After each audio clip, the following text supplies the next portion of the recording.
d'élever mes mains dans ta présence.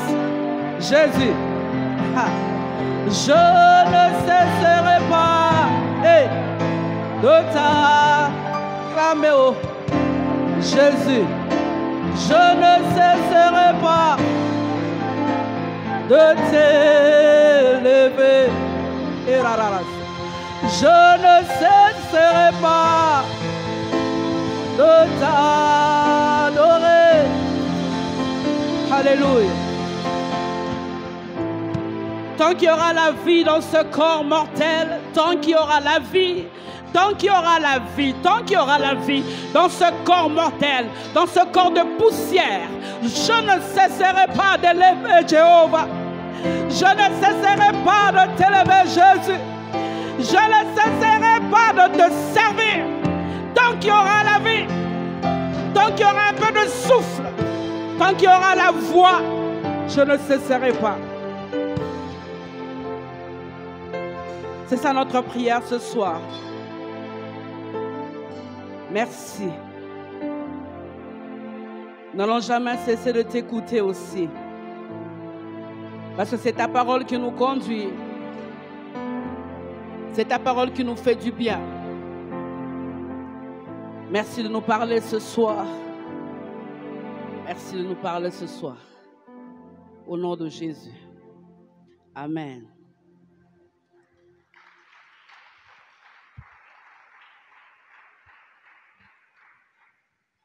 Shalom, peuple de Dieu. Je bénis le Seigneur pour la grâce qu'il me fait encore de me tenir devant vous ce soir pour parler de sa part. Et je remercie aussi le pasteur pour la confiance. Ce n'est pas par habitude que Dieu nous aide à communiquer sa pensée. C'est vrai que chaque mercredi, nous attendons à un enseignement.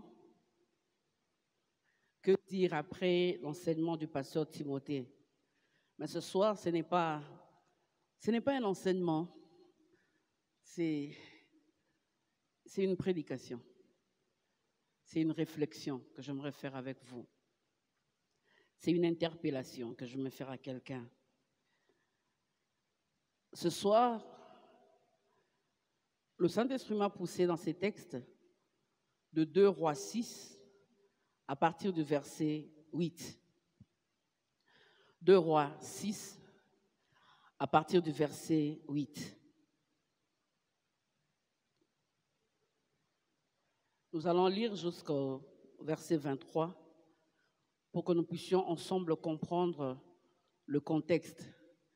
Mais je vais plus m'appuyer sur quelques passages. 2 Rois 6, à partir du verset 8 jusqu'au verset 23.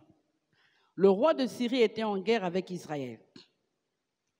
Et dans un conseil qu'il tint avec ses serviteurs, il dit, « Mon camp sera dans un tel lieu. » Mais l'homme de Dieu fit dire au roi d'Israël, « Garde-toi de passer dans ces lieux, car les Syriens y descendent. » Et le roi d'Israël envoya des gens pour s'y tenir en observation vers le lieu que lui avait mentionné, signalé l'homme de Dieu.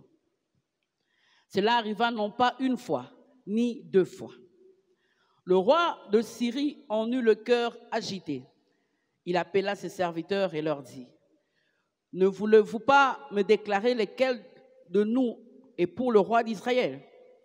L'un de ses serviteurs répondit, « Personne au roi, mon Seigneur, mais Élisée le prophète, qui est en Israël, rapporte au roi d'Israël les paroles que tu prononces dans ta chambre à coucher. » Et le roi dit, « Allez et voyez où il est, et je le ferai prendre. » On vint lui dire, « Voici, il est à Dothan. » Il lui envoya des chevaux, des chars et une forte troupe, qui arrivèrent de nuit et qui enveloppèrent la ville. Le serviteur de l'homme de Dieu se leva de bon matin et sortit, et voici une troupe entourait la ville, avec des chevaux et des chars. Et le serviteur dit à l'homme de Dieu, « Ah, mon Seigneur, comment ferons-nous » Il répondit, « Ne crains point, car ceux qui sont avec nous sont en plus grand nombre que ceux qui sont avec eux. » Élisée pria et dit, « Éternel, ouvre ses yeux pour qu'il voie. » Et l'Éternel ouvrit les yeux du serviteur, qui vit la montagne pleine de chevaux et de chars de feu autour d'Élysée. Les Syriens descendirent vers Élysée. Il adressa alors cette prière à l'Éternel. Daigne frapper d'aveuglement cette nation. Et l'Éternel les frappa d'aveuglement selon la parole d'Élysée. Élysée leur dit, ce n'est pas ici le chemin, ce n'est pas ici la ville. Suivez-moi et je vous conduirai vers l'homme que vous cherchez. Et il les conduisit à Samarie. Lorsqu'ils furent entrés dans Samarie, Élysée dit, Éternel, ouvre les yeux de ces gens pour qu'ils voient. Et l'Éternel ouvrit leurs yeux et ils virent qu'ils étaient au milieu de Samarie. Le roi d'Israël, en les voyant, dit à Élysée, frapperai-je, mon père? Tu ne frapperas point, répondit Élysée. Est-ce que tu frappes ceux que tu fais prisonniers avec ton épée ou avec ton arc? Donne-leur du pain et de l'eau, afin qu'ils mangent et qu'ils boivent, et qu'ils s'en aillent ensuite vers leur maître. Le roi d'Israël leur fit servir un grand repas, et ils mangèrent et burent. Puis il les renvoya et ils s'en allèrent vers leur maître. Et les troupes des Syriens ne revinrent plus sur le territoire d'Israël. Ce soir, mon thème, je l'ai tiré de 2 Rois 6, le verset 17. 2 Rois 6, le verset 17. La prière qu'Élisée fait pour son serviteur. Éternel, ouvre ses yeux pour qu'il voie. Ce soir, voilà mon thème. Éternel, ouvre ses yeux pour qu'il voie. Éternel, ouvre ses yeux pour qu'il voie. C'est vrai que nous sommes habitués avec un canevas où je dirais premier point, deuxième point, troisième point. Mais ce soir, je serai comme je serai en train de parler. Je serai en train d'expliquer l'histoire d'Élysée. Je serai en train de parler de la vie de quelqu'un qui est venu ce soir. Et ça sera structuré, je ne sais. Mais je sais que ce soir, quelqu'un recevra la parole qui lui est destinée. Parce que Dieu m'a dit que la personne à qui je veux m'adresser est venue ce soir. Et je suis sûre que c'est toi. C'est pour cela, ce thème est en même temps comme une prière. Que mon Dieu t'ouvre les yeux pour que tu voies. Pour que tu voies. Pour l'histoire, 2 Rois chapitre 2, là-bas c'est Élie qui est enlevé et il remet le manteau à Élysée, le verset 13. 2 Rois 2, le verset 13. Il releva le manteau qu'Élie avait laissé tomber. Puis il retourna et s'arrêta au bord du Jourdain. Il prit le manteau qu'Élisée avait laissé tomber et il en frappa les eaux. Et il dit, où est l'Éternel, le Dieu d'Élie? Lui aussi, il frappa les eaux qui se partagèrent ça et là et Élisée passa. C'est donc ici qu'il y a eu transfert entre Élie et Élysée. Le transfert de manteau, le transfert d'onction, la double portion qu'Élysée voulait avoir. C'est ici, dans 2 Rois 2, que Dieu le transmet à Élysée. Pour Élie, ce n'est pas une surprise, c'est quelque chose que Dieu lui avait déjà dit. Dieu lui avait déjà parlé de Jéhu, Dieu lui avait déjà parlé d'Élysée.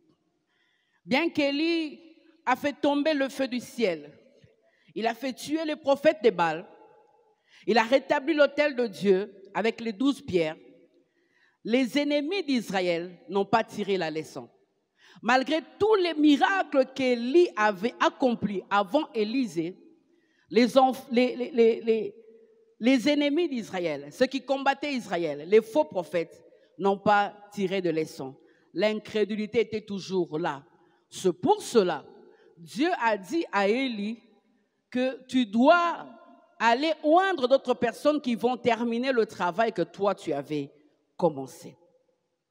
Et après le transfert d'onction, nous voyons Élysée qui entre dans la même option de miracle qu'Élie, qui fait des choses que Élie avait fait. Là, nous voyons le miracle de l'eau. Nous voyons l'huile avec la veuve, la résurrection du fils de la Sunamite, la mort dans le pot, la multiplication des pains, la guérison des Naaman, le lépreux. Ça, c'est les différents chapitres, à partir du chapitre 2 jusqu'au chapitre 5. nous voyons ce que Élisée a fait. Nous voyons ce qu'il a fait.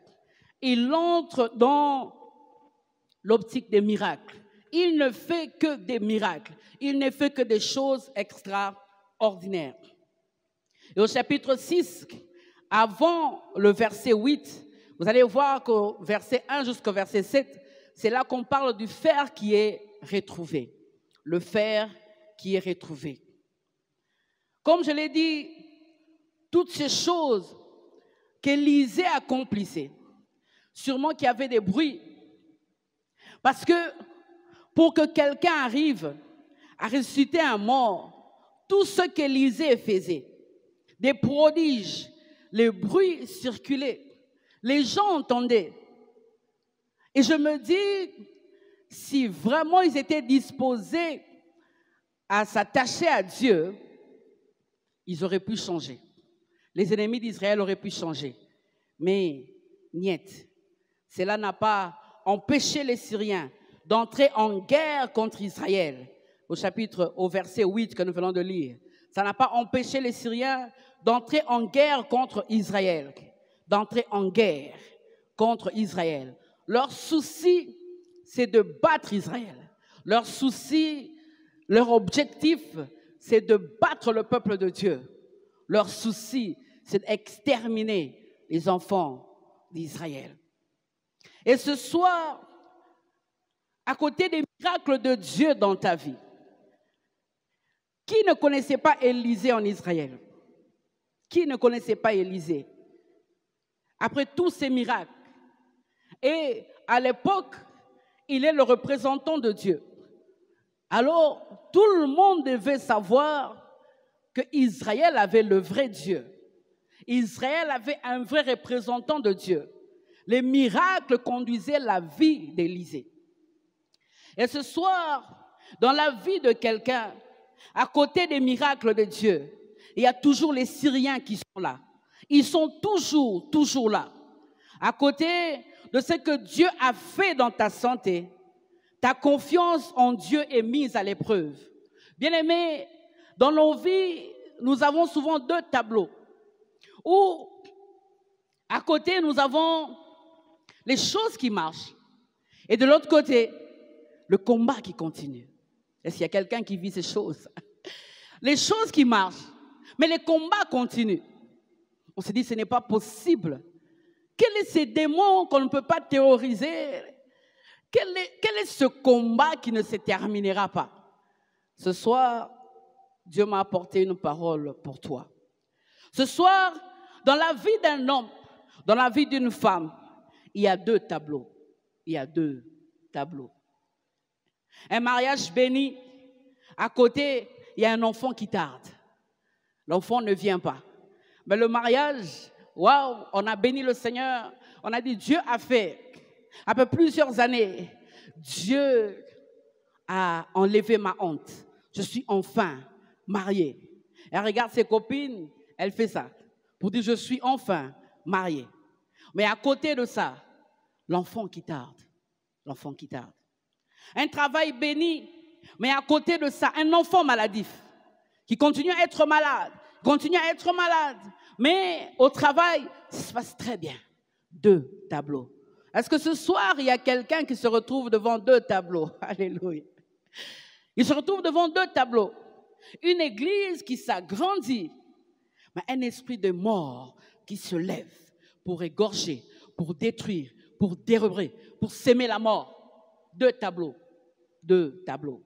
Un travail béni, mais à côté, un célibat prolongé. Où les amis te regardent et se posent des questions. Mais finalement, toi, tu vas te marier quand? Tu attends quand? Qu'est-ce que tu n'as pas? Ou, il y a même des amis blagueurs qui disent, bon, on va draguer cette fille-là pour toi. Parce qu'on ne comprend pas ce qui se passe. Des enfants stables, mais à côté de cela, une mère avec une santé fragile. Une santé fragile. Il faut faire des contrôles. Cependant, nous avons un Dieu fort. Cependant, nous avons un Dieu puissant. Cependant, il est le Dieu qui marche avec nous tous les jours. Un couple heureux, où tout se passe très bien. Mais à côté de ça, des projets qui stagnent. Des projets, vous commencez, ça va, et puis à un certain moment, tout se bloque. 2 tableaux. Et devant les 2 tableaux, il y a l'un qui est glorieux et l'autre qui est sombre.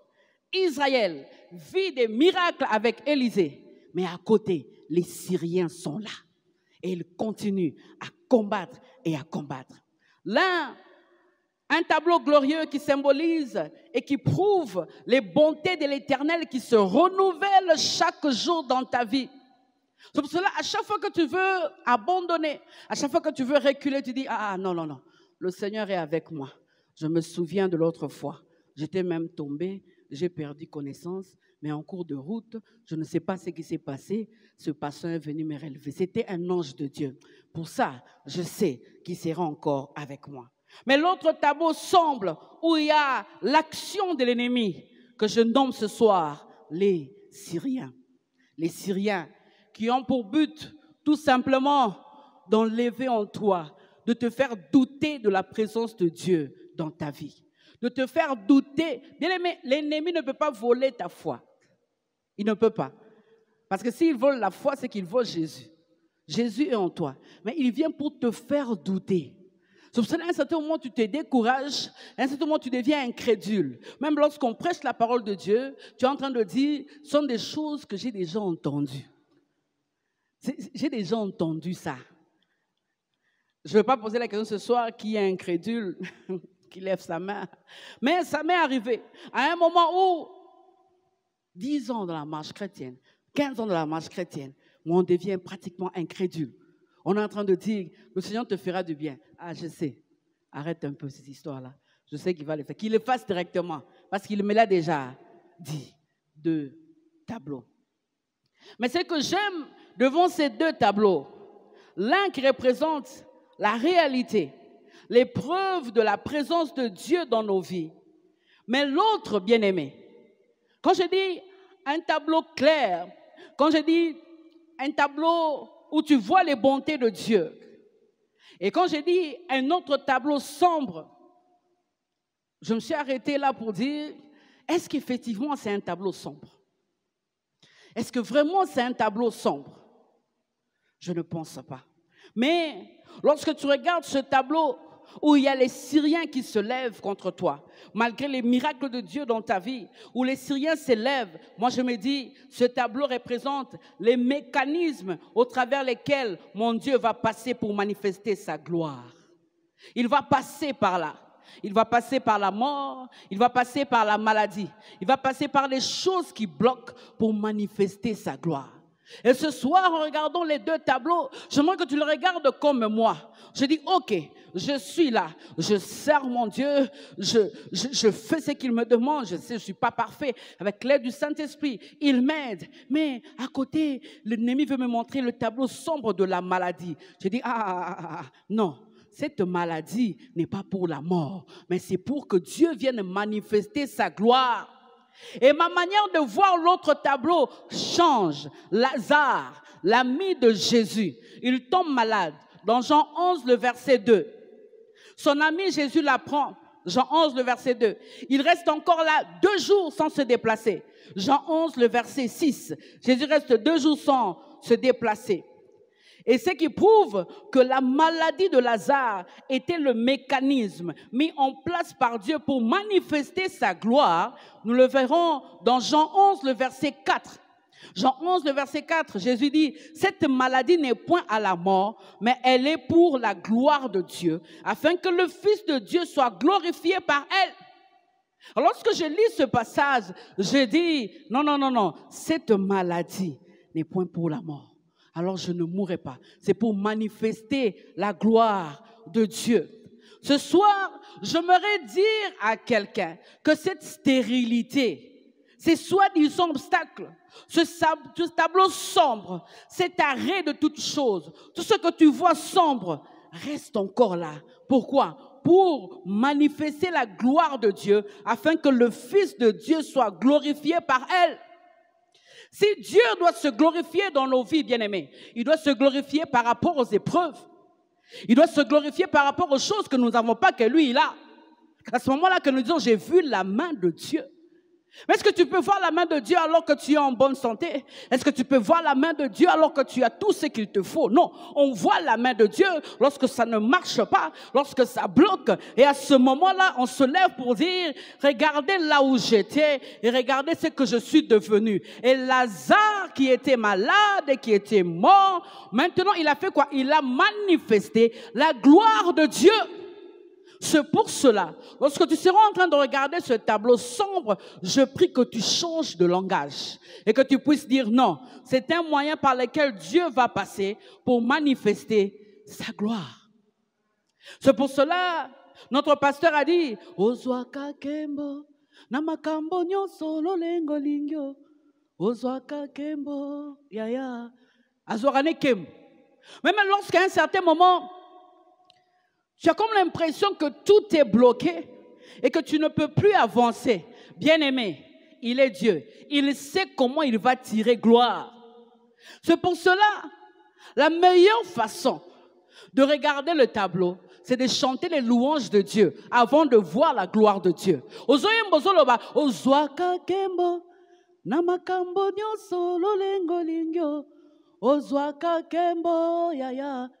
Si on devait vraiment montrer Lazare dans la tombe et qu'on dise Jésus viendra le ressusciter, qui allait croire? Qui allait croire? Mais Lazare ressuscité aujourd'hui peut se lever et chanter avec nous ce chant ce soir. Parce que le tableau qui était sombre a changé. Et aujourd'hui, je peux prier mon Père parce que j'ai lu dans ma Bible un certain Lazare qui a été enterré 4 jours dans la tombe et que mon maître Jésus a ressuscité. Et je lui dis, si tu as pu le faire pour lui, alors tu peux aussi le faire pour moi. C'est pour cela que je prie ce soir en disant, Seigneur mon Dieu, si tu as pu remettre en fonction tous les organes qui étaient morts dans le corps d'un homme pendant 4 jours dans la tombe, alors tu peux aussi toucher dans ma vie tout ce qui est mort pour que cela soit ressuscité et servir à ta gloire. Si tu peux faire de telles choses, alors tu peux restaurer une vie. Si tu peux ressusciter quelqu'un 4 jours après, alors tu peux restaurer un couple. Si tu peux faire des choses, alors tu peux restaurer une femme. Alors tu peux restaurer une église. Alors je crois. Même si tous les Congolais ne peuvent pas croire, je crois que tu peux restaurer mon pays. Si tu peux faire ces choses que tu as fait dans la Bible. Et pour revenir à notre texte, Israël, peuple de Dieu, a dans son sein Élisée, le représentant de Dieu, qui assainit les eaux. Une simple colère, alors que les enfants viennent, ils se moquent de lui, ils se fâchent, ils les maudit, et les ours viennent, ils tuent les enfants. Élisée qui ressuscite un mort. Mais qu'est-ce qui empêchait Élisée qui faisait des tant miracles, des si grands miracles, qu'est-ce qui empêchait Élisée d'aller chez les Syriens qui étaient en guerre contre Israël et directement de les maudire et de les tuer en un instant? Qu'est-ce qui empêchait? Pourquoi est-ce qu'Élisée qui est là capable de faire tant de miracles, mais Dieu laisse que les Syriens viennent pour combattre Israël? Pour combattre Israël. Élisée pouvait se lever et dire, à dater aujourd'hui, aucun Syrien ne vivra. Et ça allait arriver. Pourquoi? Pourquoi? Tu as dans ta vie le Dieu d'Élisée qui en un instant peut se lever et éliminer tous tes adversaires. En un instant, il peut se lever, il te donne les enfants que tu cherches, les richesses, les biens, les relations, la renommée, la stabilité que tu cherches. Il peut le faire en un instant. Mais pourquoi il ne le fait pas? Pourquoi il ne le fait pas? Pourquoi Élisée qui est là, qui fait tant de miracles en Israël, et les Syriens viennent pour combattre Israël? Pourquoi? Qu'est-ce qui fait que dans ta vie, il y a des choses, un moment qui marchent, un moment qui ne marchent pas? Dieu peut se lever pour dire, à dater d'aujourd'hui, ok, tu entres, tu vas aller rencontrer tel, et puis bon, ta vie change. J'ai décidé, comme ça. Bien-aimé, il ne le fait pas pour 3 raisons. Pour 3 raisons. La première raison, parce que tu as des choses à expérimenter avec lui. Tu as encore des choses à expérimenter avec Dieu. Il peut bien sûr exterminer tous tes ennemis, mais tu as encore des choses à expérimenter. Tes ennemis sont comme des matériaux didactiques qu'il est en train d'utiliser pour que tu puisses expérimenter la main de Dieu. Expérimenter la main de Dieu. Deuxième raison, parce que tu as un témoignage à léguer à ta génération. Tu as un témoignage à léguer. Tu as quelque chose à communiquer à ta génération. Les petits-fils et les fils de Bartimée, Bartimée leur dira, moi j'étais aveugle et j'ai cherché ces dieux. Je suis resté longtemps aveugle, mais le fils de David, mes yeux sont ouverts. Cette femme qui saignait du sang pendant 12 ans pouvait dire à ses enfants et à ses petits-enfants, n'abandonnez jamais Dieu. Moi que vous voyez ici, j'ai fait 12 ans. Mais lorsque j'ai tourné mon regard vers Jésus, ma vie n'était plus la même. Bien-aimé, Dieu laisse tes ennemis parce que tu as un témoignage à léguer. Tu as un témoignage vivant à léguer. Tu ne peux pas seulement parler d'Abraham, de Jacob qui sont dans la Bible, mais tu ouvriras ta bouche et tu diras à tes enfants, mes enfants, j'ai vu Dieu dans ma vie. Peu importe la situation, j'ai vu Dieu dans ma vie. Troisième raison, pourquoi Dieu n'extermine pas directement les Syriens? Parce que Dieu veut faire de toi l'élément déclencheur qui va mettre fin à la guerre dans toute ta famille. Dieu veut faire de toi l'élément déclencheur qui va mettre fin à la guerre dans ta famille. Si vous lisez jusqu'à la fin de Rois 6, le verset 23, la Bible dit « Et les troupes des Syriens ne révèrent plus sur le territoire d'Israël. » Dieu avait utilisé Élisée. Dieu avait utilisé Élisée. Pour revenir à notre texte, 2 Rois 2, 8 à 9, c'est là que je suis. Élisée sert de guide pour Israël. Le roi de Syrie choisit un lieu pour camper. Et Élisée va informer au roi.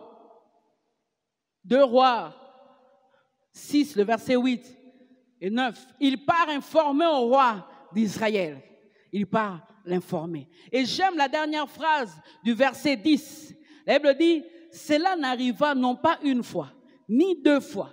C'est-à-dire, à chaque fois que les Syriens se levaient pour combattre les enfants d'Israël, Dieu se levait pour prévenir. Dieu se levait pour dire, ils viennent à gauche, ils viennent à droite. Attention, ils viennent à gauche. Dieu se levait pour donner les stratégies de l'ennemi à Élisée. Et Élisée allait tout le temps voir le roi pour lui dire, regarde les stratégies de l'ennemi. Ce soir, j'aimerais parler à quelqu'un. Donne-moi les raisons que tu veux. Tu peux me dire, je suis fatigué, je suis découragé, je n'en peux plus. C'est plus fort que moi. Même Dieu lui-même comprend mon relâchement. Mais sache que tu as tort. Pourquoi tu as tort? Parce que dans ton relâchement dans la prière, ton relâchement dans la méditation de la parole, ton relâchement dans le service t'empêche d'écouter la voix de Dieu. Ce relâchement t'empêche, ce relâchement t'éloigne de Dieu et t'empêche d'écouter les instructions de Dieu. Il dit dans le psaume 32, le verset 8, psaume 32, le verset 8, il dit, je t'instruirai et te montrerai la voie que tu dois suivre. Je le conseillerai et j'aurai le regard sur toi. Comment il va t'instruire si tu t'éloignes de lui à cause du découragement? Comment il va te montrer le chemin? Comment il va te prévenir par rapport à tes ennemis? Comment, bien-aimé? C'est lorsque tu restes attaché. C'est lorsque tu restes là. Tu dis, Seigneur, c'est vrai que je ne prie peut-être pas comme je priais avant, mais je ne peux pas aller dormir sans parler à mon Dieu. Je ne peux pas commencer une journée sans parler à mon Dieu. Je ne peux pas arrêter de faire ce que je fais à l'église parce que les choses ne marchent pas. 2 Chroniques 16, le verset 9. La Bible dit, 2 Chroniques 16, le verset 9, l'Éternel étend ses regards sur toute la terre pour soutenir ceux dont le cœur est tout entier à lui. Tu demandes le soutien de Dieu, mais est-ce que ton cœur est tout entier tourné vers lui? Est-ce que ce soir, ton cœur est tout entier tourné vers lui? Ton cœur est en train de regarder les gens qui s'enrichissent sans Dieu. C'est pour cela qu'il est tout le temps aigri. C'est pour cela tout le temps tu es en train de dire à Dieu, voilà celui-là même. Tu te compares aux païens. Mais si ton cœur reste attaché à Dieu, fatigué, mais poursuivons toujours dans ma manière de prier, poursuivons toujours dans mes moments de jeûne, poursuivons toujours dans mes montées là-bas, alors je pars prier à la montagne, poursuivons toujours dans ce que je fais pour le Seigneur. Il va m'instruire, il va me parler, il va me dire effectivement les choses que je dois faire. Bien-aimé, deuxièmement, j'aimerais te dire que tu n'as pas encore le repos de tous côtés, mais tu as la parole de Dieu avec toi. Tu n'as pas encore le repos de tous côtés, je suis d'accord avec toi, mais tu as la parole de Dieu, tu as le Saint-Esprit. Dieu te conduira sûrement avec le Saint-Esprit, avec sa parole qu'il donne nuit et jour. Il te parle au travers des prophètes, au travers des hommes de Dieu, à l'église. Pourquoi? Pour te conduire vers l'éclosion de ta destinée. Alors lorsque tu te relâches, qu'est-ce qui se passe? Tu te détaches de Dieu, tu te déconnectes de Dieu et tu n'as plus les instructions de Dieu. C'est pour cela que tu tâtonnes. C'est pour cela, à chaque fois, tu es découragé. C'est pour cela, à chaque fois, tu fais des choses qui ne réussissent pas. Parce que tu n'es plus avec Dieu. Tu t'es détaché. Tu vas dire qu'il comprend. Il ne comprend pas parce qu'il est à côté de toi. Il a dit, je ne t'abandonnerai point, je ne te délaisserai point. Alors ce soir, ne sois pas distrait. Écoute Dieu. Reste à l'écoute de Dieu. Les Syriens sont là. Mais Dieu utilise Élisée pour prévenir, pour parler, pour dire attention, attention. Dieu peut permettre que les ennemis viennent, mais bien aimé, il est au contrôle. Il est au contrôle de toutes choses. Et sa manière d'être au contrôle, c'est de te prévenir, c'est de te parler. Mais comment il va te parler si les nuits tu n'es plus là? Comment il va te parler si la Bible tu l'ouvres même pas? Comment il va te parler si tu ne viens même plus à l'église? Comment il va te parler si tu as fui la cellule? Comment il va te parler? Comment il va te parler? Une fois à la télévision, dès qu'il y a une prédication, tu zappes, tu mets un film. Comment il va te parler? Comment il va te parler? Un homme dans la Bible, il s'appelait Paul. Acte 16, 9 à 10. Acte 16, 9 à 10, la Bible dit, pendant la nuit, Paul eut une vision. Un Macédonien lui apparut et lui fit cette prière. Passe en Macédoine, secours-nous. Après cette vision de Paul, nous cherchâmes aussitôt à nous rendre en Macédoine, concluant que le Seigneur nous appelait à y annoncer la bonne nouvelle. Mais bien aimé, bien que Dieu lui avait parlé, c'est justement là qu'ils sont battus de verge. C'est justement là qu'ils sont battus. Acte 16, le verset 23. Acte 16, 23, la Bible dit, après qu'on les eut chargés de coups, ils les jetèrent en prison, dans la prison intérieure. C'est Dieu qui avait parlé qu'ils puissent aller en Macédoine.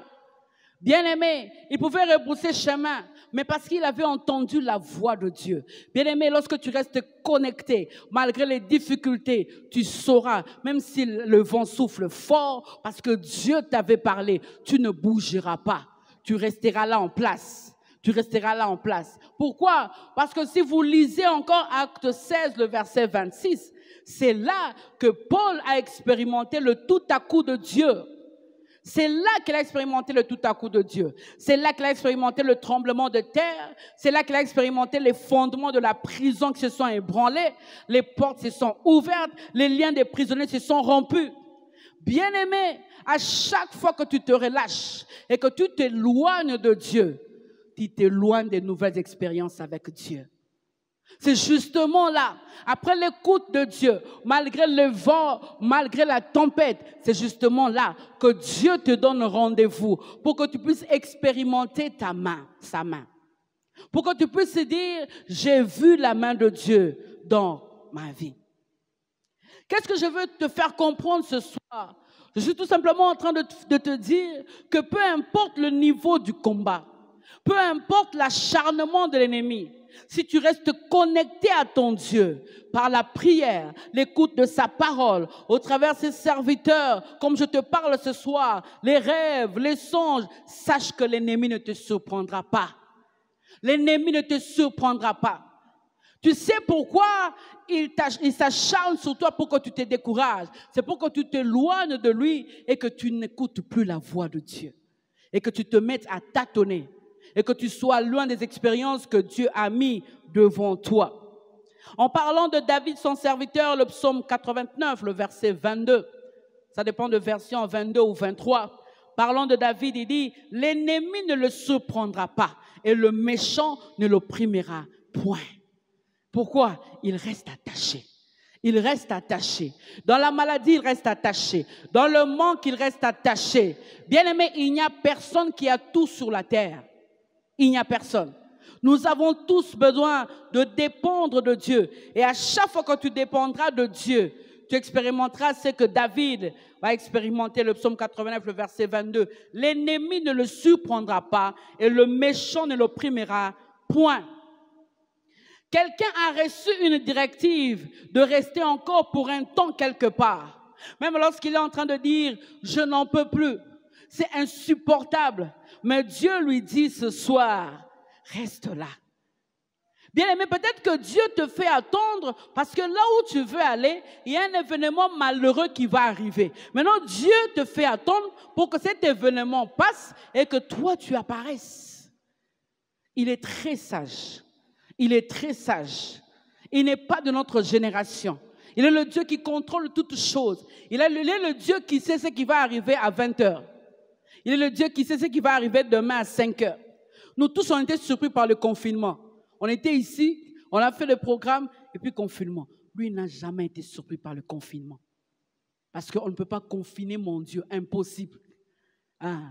Il a permis le confinement pour que tu expérimentes sa main. C'est pour cela, pendant le confinement, il y a des gens qui ont vu la main de Dieu. Ils ont vu la main de Dieu. Cet exemple m'a beaucoup frappé alors que je parlais avec une jeune sœur. Je crois au début de l'année, au début de cette année. Elle dit, je travaille quelque part. Je lui dis, comment tu vas? Elle me dit, je vais très bien. Je travaille quelque part. Et puis elle commence à se plaindre, mais bon, les avantages ne viennent pas. Le salaire, ça vient. Et puis bon, 2 fois, on te paye après 3 mois. On te paye après. C'est difficile de faire l'épargne, de faire les économies. Donc c'est vraiment compliqué et tout. Alors moi, je lui dis, il faut partir de là.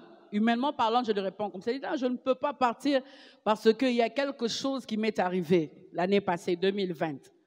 Le confinement a commencé quand? Février, mars. Au mois de février, elle n'en pouvait plus. 2020, elle disait en tout cas, je dois quitter ce lieu. Je ne peux plus continuer ici. On ne me paye pas bien. Ça ne marche pas en tout cas. Et puis, plus il parlait, il y a quelqu'un qui est venu lui donner,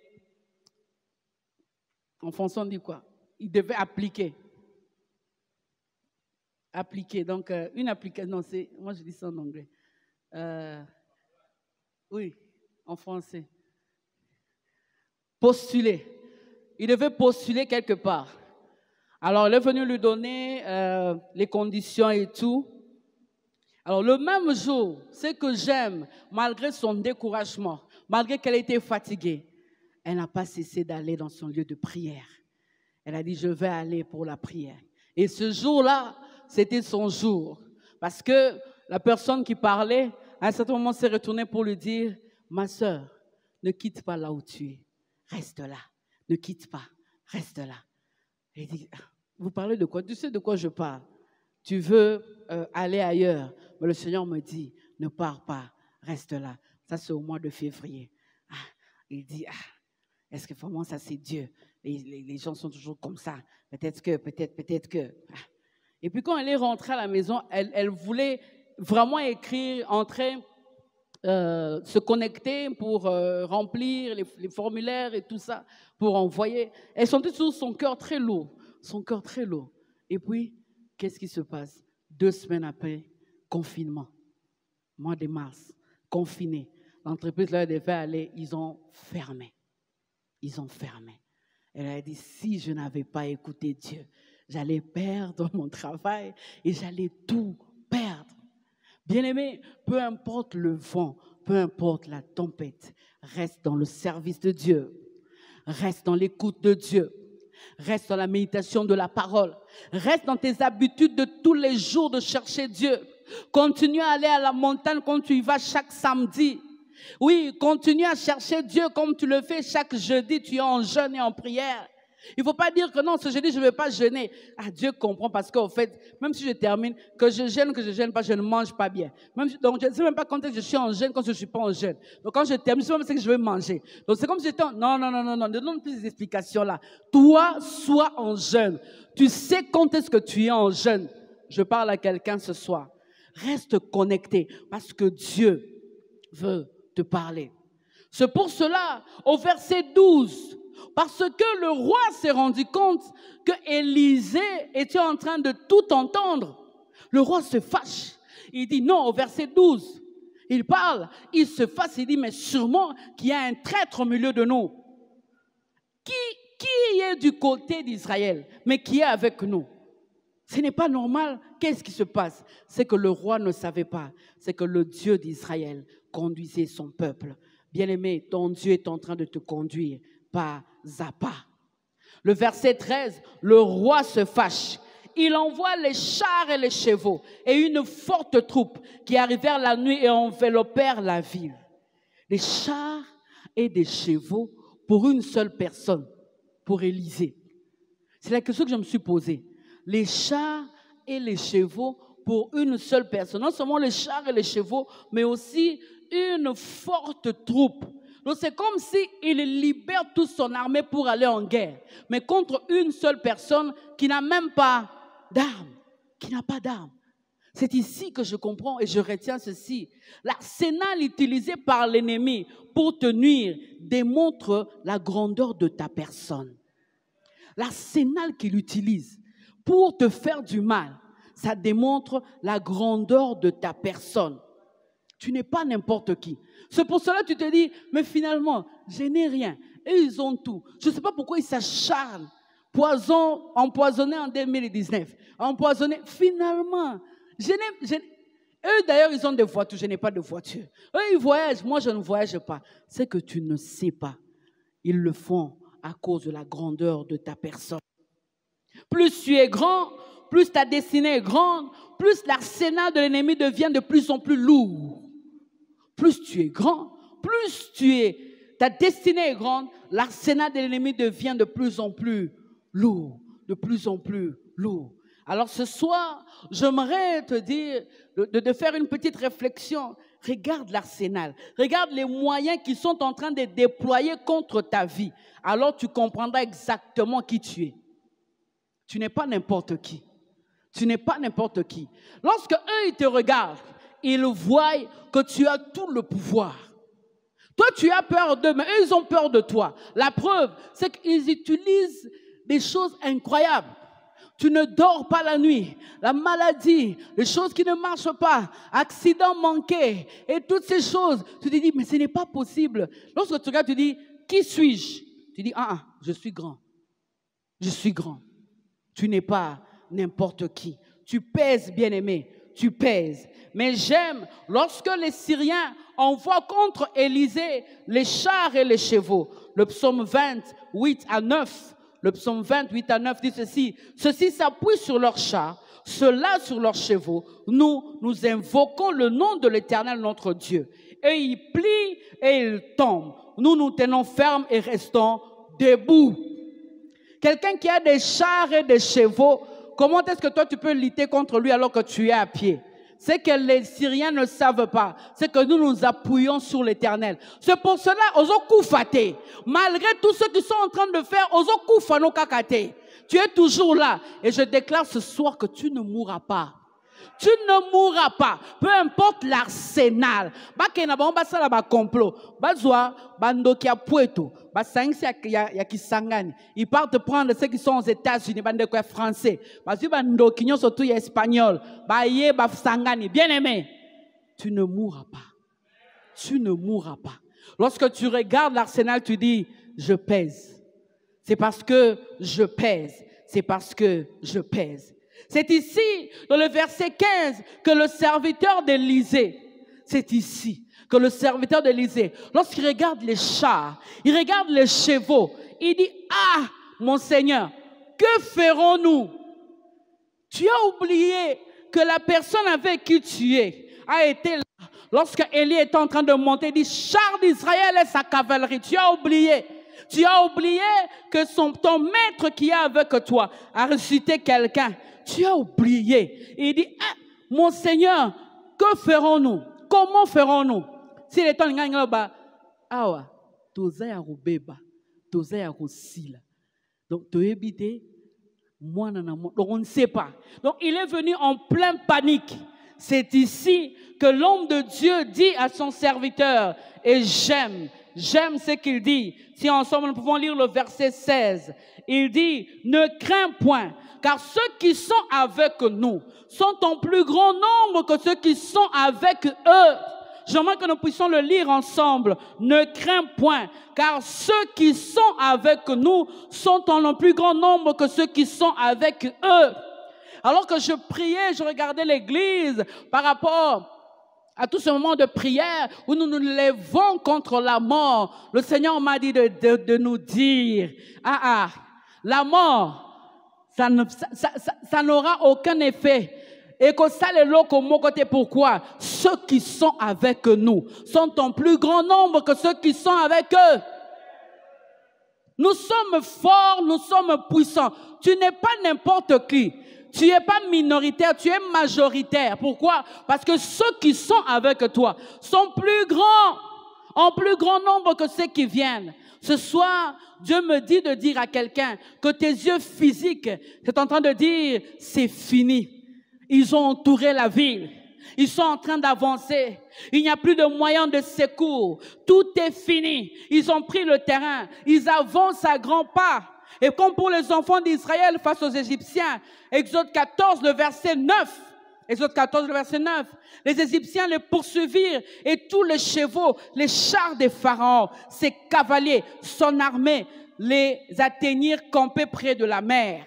Le verset 10 d'Exode 14, la Bible dit, les enfants d'Israël levèrent les yeux et voici les Égyptiens étaient en marche derrière eux.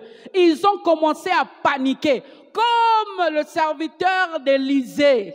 Il y a quelqu'un ce soir qui a commencé à paniquer, qui a commencé à dire, j'ai comme l'impression que là, c'est fini. La lettre est déjà signée, le diagnostic est déjà tombé, le projet est totalement rejeté, c'est fini, c'est fini. Mais mon Dieu me dit de te dire que physiquement tu es seul, mais spirituellement, ceux qui sont avec toi sont plus nombreux que ceux qui sont avec eux.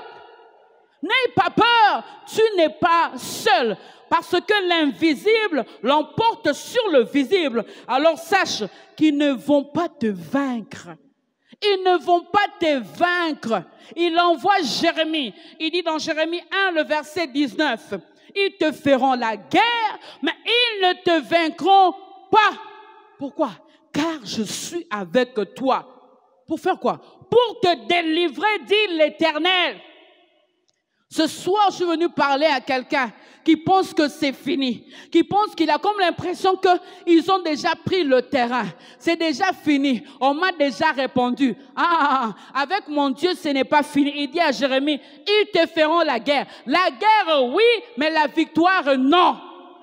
Tu ne seras pas vaincu. Tu ne seras pas vaincu le matin. Tu ne seras pas vaincu à midi. Tu ne seras pas vaincu le soir. Même si tu continues à tomber avec des crises, Monsieur Balouki, tu ne mourras pas. Pourquoi? Dieu permet la guerre, mais pas la victoire. Il m'a dit de te dire, mais pas la victoire. Ils ne vont pas te vaincre. Josaphat, dans 2 Chroniques 20, le verset 17, après qu'il ait dit, Seigneur, nous ne savons que faire face à cette multitude. J'aime la réponse de Dieu dans 2 Chroniques 20, le verset 17. Il dit, vous n'aurez point à combattre en cette affaire. Présentez-vous, tenez-vous là, et vous verrez la différence que l'Éternel vous accordera. Bien-aimé, le combat c'est à Dieu. La victoire c'est à nous. C'est pour cela, ne perds pas courage, ne perds pas la foi, continue à déclarer ce que Dieu t'a dit, continue à déclarer la promesse de Dieu dans ta vie, continue à faire ce que tu as l'habitude de faire à l'église, que personne ne te décourage. C'est pour cela, j'aime David qui dit que personne ne te décourage face à ce Philistin. Ce soir, je suis venu relever quelqu'un pour te dire, ne te décourage pas. Et parce que c'est mon terme de ce soir, c'est comme une prière. Je voyais quelqu'un qui était assis et qui était en train de pleurer pour dire, ah, Seigneur, c'est fini. Seigneur, tu m'as vraiment abandonné. Tu m'as oublié. Lorsque quelqu'un est en train de témoigner, toi tu es là, tu dis, ah, on a besoin grâce au témoigner. Même quand on dit tape les mains, donc tu tapes vraiment à contre-cœur parce que dans ton cœur, ce n'est pas que tu as un mauvais cœur, mais tu es fatigué. Tu dis, quel jour mon jour arrivera? Plus on chante, je chanterai ta fidélité. Je le chanterai quel jour. C'est pour cela ce soir, malgré les Syriens, je prie que mon Dieu t'ouvre les yeux. Que les dieux que je sers ouvrent les yeux d'un homme, ouvrent les yeux d'une femme. Pour que tu voies que tu n'es pas seul contre ces chars. Tu n'es pas seul contre ces chevaux. Tu n'es pas seul contre ce chef qui est connecté avec plusieurs autorités de la ville. Tu n'es pas seul contre ce haut placé. Tu n'es pas seul contre cet occultiste. Bien-aimé, tu n'es pas seul. Même lorsque tu pries la nuit, tu vois une troupe. Même lorsqu'il est en train de te menacer, ce soir, je prie que mon Dieu t'ouvre les yeux pour que tu voies l'armée qui est campée, pour que tu voies la sécurité que Dieu te procure. Tu n'es pas n'importe qui. Est-ce que je parle à quelqu'un ce soir? Relève la tête parce que tu n'es pas seul. La preuve, comment il n'arrive pas à te tuer?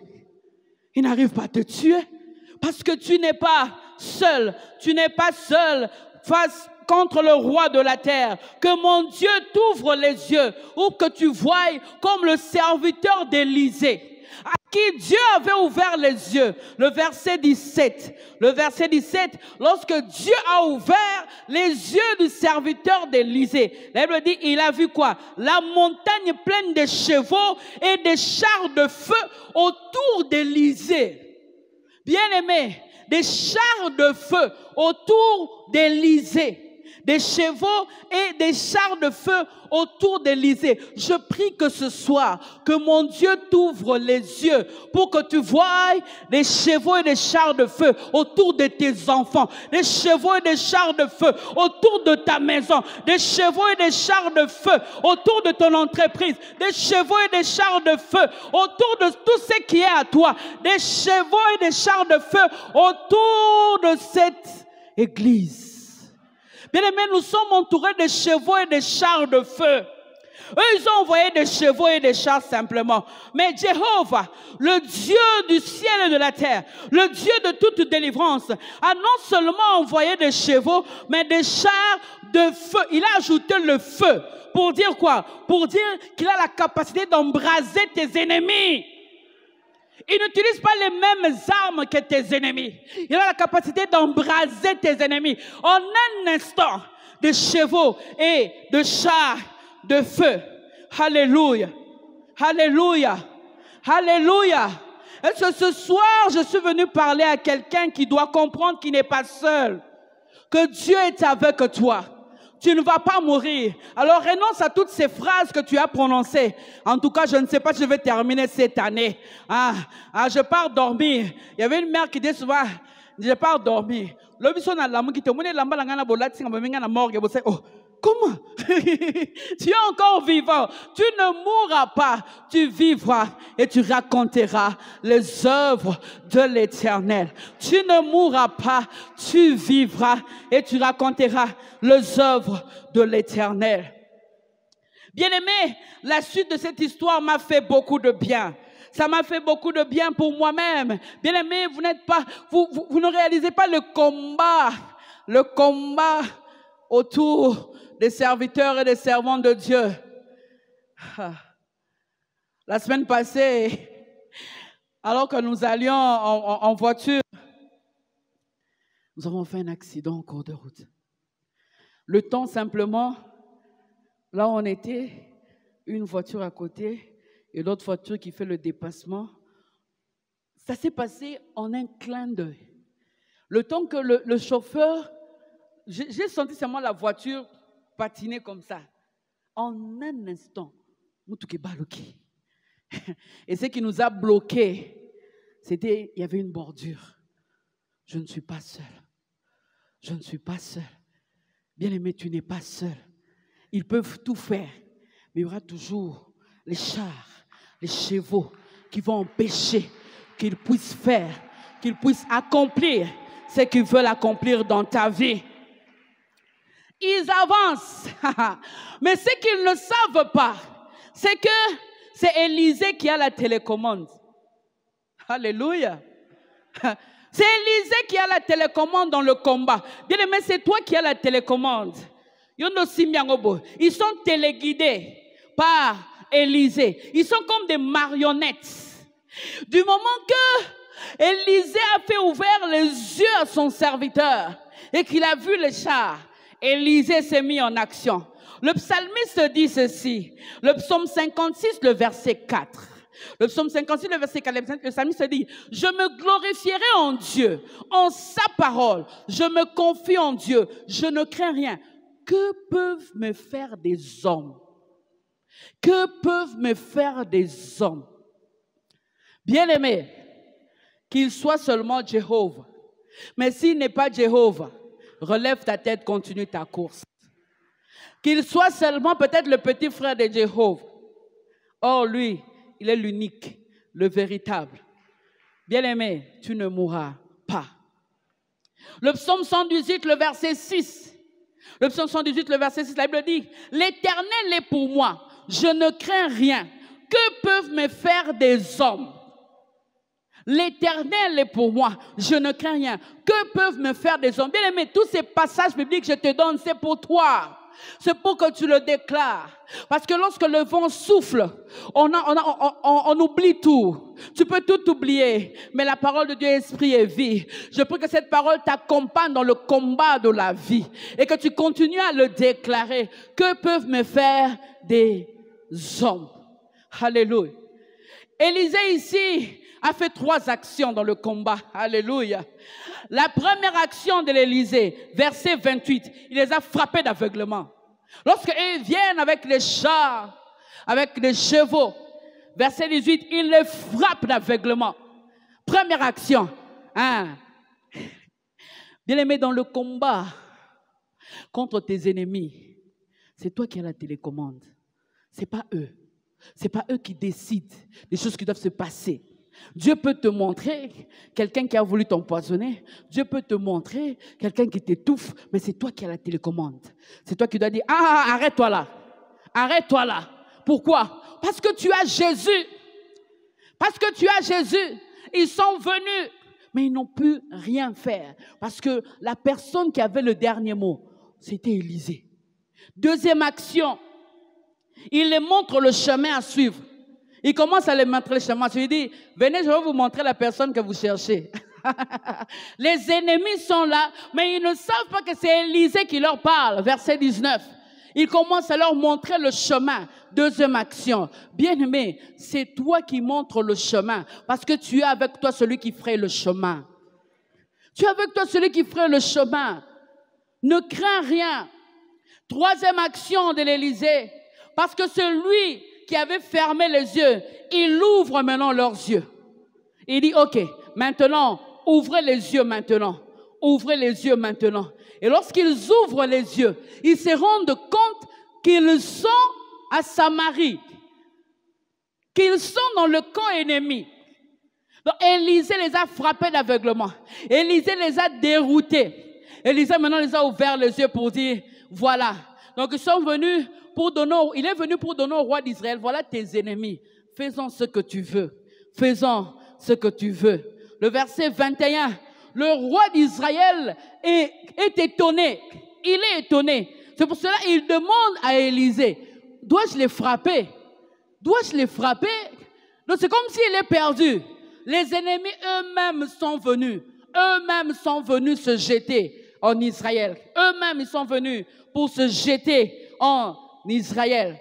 Mais Élisée lui dit, non, tu ne vas pas les frapper. Tu ne vas pas les frapper. Et il dit, donne-leur à manger. Donne-leur à manger. Bien-aimé, dans le combat de la vie, c'est toi qui décides. Ce n'est pas l'ennemi qui décide. C'est toi qui décides.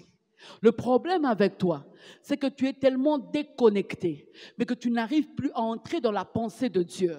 Tu es tellement déconnecté que tu n'arrives plus à saisir la pensée de Dieu. Tu n'arrives plus à aller de l'avant. Tu ne vois que le tableau sombre qui ne marche pas. Et c'est que j'ai aimé. Élisée a accompli pour les enfants d'Israël. Le psaume 23, le verset 5. Les ennemis sont venus, il dit quoi? Tu dresses devant moi une table en face de mes adversaires. Alléluia. Ils sont venus pour tuer, ils sont venus pour capturer, mais ils se sont mis à manger. Ils se sont mis à manger. Les choses ont changé. Bien-aimés, nous ne combattons pas parce que de notre côté, nous ne voyons que les choses qui ne marchent pas. C'est pour cela, ce soir, je prie que Dieu t'ouvre les yeux.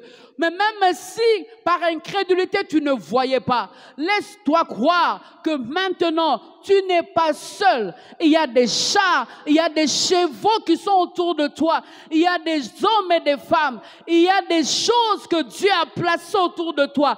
Il y a, je peux dire, des bordures. Il y a des limites que Dieu a placées. C'est pour cela, même lorsque il a laissé Satan faire dans la vie de Job, il avait mis les limites. Il y a des limites qu'il a mis que l'ennemi ne peut pas franchir dans ta vie. Il y a des limites qu'il a mis. Je ne sais pas quels sont les genres de rêves que tu fais ces derniers temps.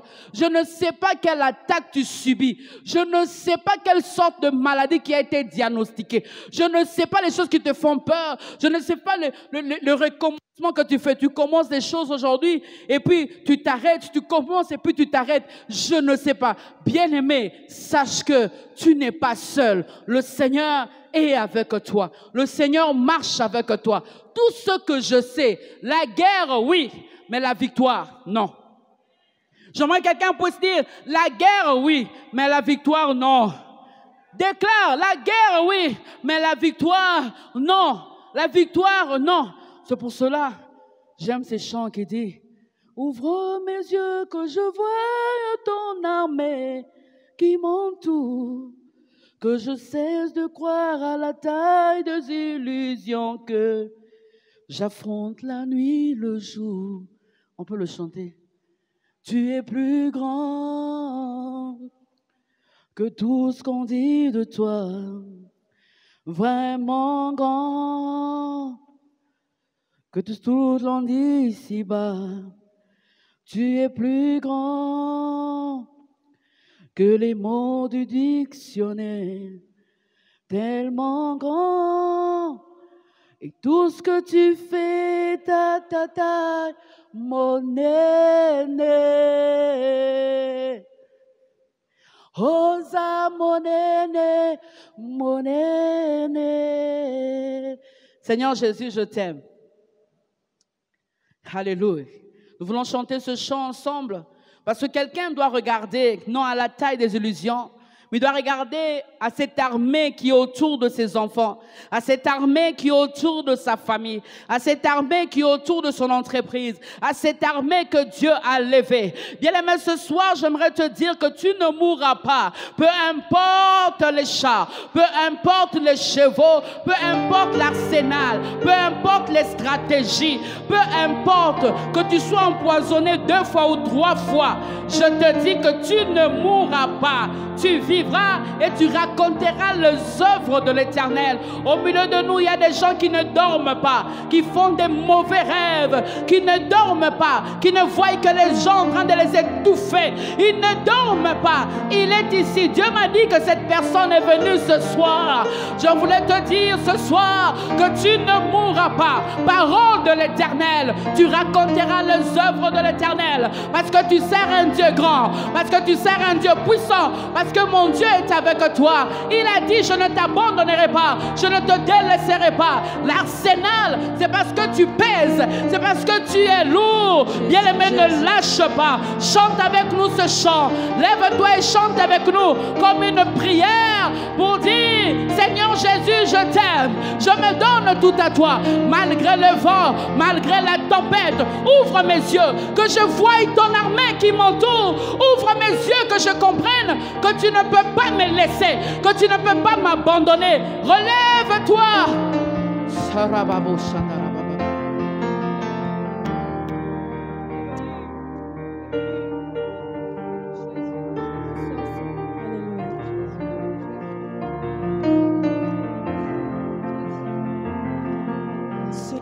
Jésus, je t'aime, je me donne tout à toi.